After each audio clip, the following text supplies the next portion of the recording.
இதை அது உதயநிதியோ என்ன நிதியோ உதவாநிதியோ யாராக இருந்தாலும் சொல்கிறேன். அவர் என்னவோ பேசினாராம், முருகனும் ஸ்டாலினும் ஒன்றுங்கிற மாதிரி.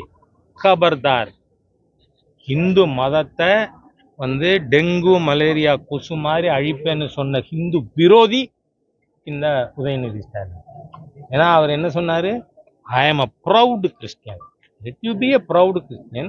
Why you deny Raja to be a proud Hindu? அதனால இந்த ஸ்டாலின் அரசாங்கத்துக்கு மிகப்பெரிய கொள்ளிக்கட்டையே உதயநிதி தான்.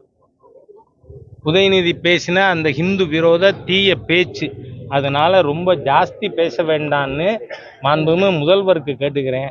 உங்க பையனை கொஞ்சம் அடக்கி வைங்க. You have no control over family, no control over party, no control over government, that I know. இருந்தாலும் உங்க பையனை கொஞ்சம் அடக்கி வையுங்க. ரொம்ப அதிகமாக இந்துக்களுக்கு விரோதமாக இந்த பூர்ணச்சந்திரனுடைய தியாகத்தை கொச்சப்படுத்தினா அது இந்து சமுதாயத்தின் விளைவுகள் மோசம்.